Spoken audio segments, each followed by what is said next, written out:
Sup mga idol, for today's video nga pala po natin ay gagawa tayo ng panghuli ng alimango at lapo-lapo. Yan. Ang mga materialis nga pala natin gagamitin dyan ay GI wire na number 8, kawayan, lambat or fishnet, sikwan, at syempre ang nylon na nagulo na. Tara, umpisahan na natin.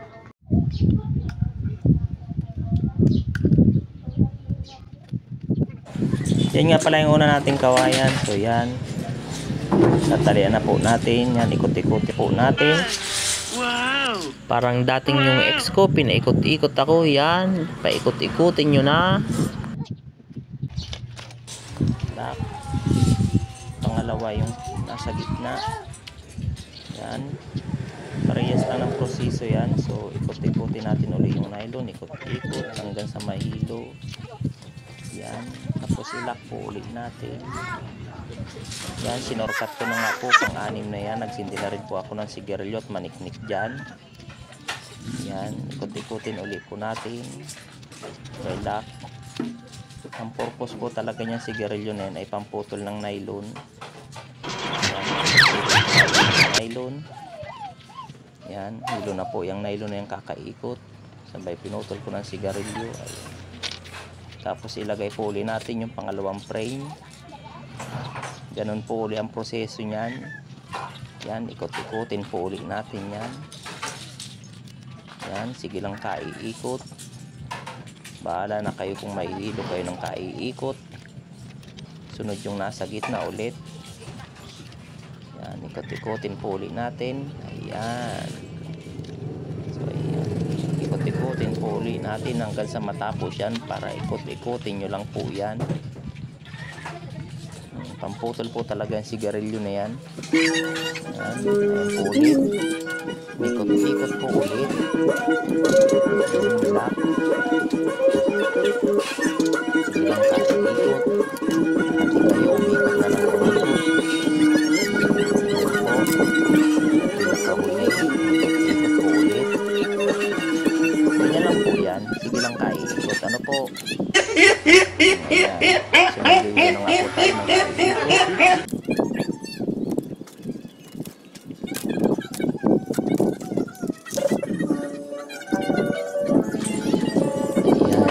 Bilis kong magtay, ano po, kasi po hilo na ng kaiikot.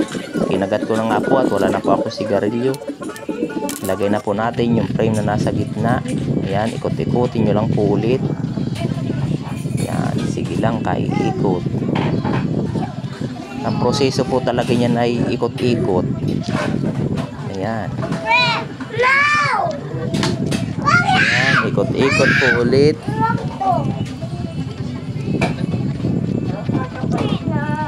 Ikot.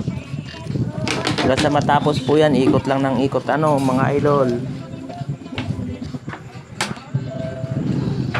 Yan, sige lang kaiikot. Yan, paikot po ulit yan. Ng tali. Yan, yung nasa gitna. Matagal po talagang gawin yan. Wow naman! May pass forward na po yan. Ayan, ikot, ikot, ikot. Ayun, may batang dumaan na may baril. Ikot. Ikot. Ayan. Sabay lock po uli. Ayan. Malapit na matapos. So, buo na po yung frame natin. So, ngayon ay magamit na tayo ng fishnet. Ayan. So tinatay ko na nga po yan. Ayan. Ganun din pang proseso niyan. Ikot-ikot. Lock, ikot, lock, ikot, lock. So ayan. So dapat pantay-pantay po ang pagkakaano ng mga mata niya. Ano, ayan. Binabalutan ko na nga po siya. Para lang po kayo nagdadamit niyan. Ayan. So ayan. Pinaahan ko na nga po at nakalimutan ko yung chinilas ko kung saan ko na ilagay. Ng kaiikot. At hilo na nga po ako ng kaiikot. So ayan, yan. Para ka lang nagdadamit. Na po. So yan. Ilalagyan na po nga natin siya ng galaw. Ayan. Kailangan po yung mga mata niya ay pantay-pantay, ano po, para pagdating sa galaw is maganda yung kalabasan. Ayan. Bilangin nyo na rin po kung ibilangin nyo po dapat yan kung ilan yung pasubra niyang mata. Kailangan pantay-pantay po. Ayan.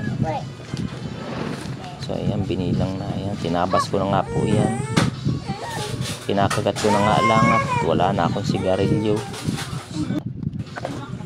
Tinalian ko na nga po yung galaw. Galaw po ang tawag dyan sa daanan ng Lapu-Lapu or Alimango, ano po. Siya yun yung dadaanan niya pagpapasok siya dyan. So ayan. Kakabit nyo lang po yan sa kabilang dulo. Yan, kabit nyo po ulit sa kabilang dulo. Yan, okay na po. So yan, buo na nga po ang ating panghuli ng alimango at lapu-lapu. Salamat sa panunood.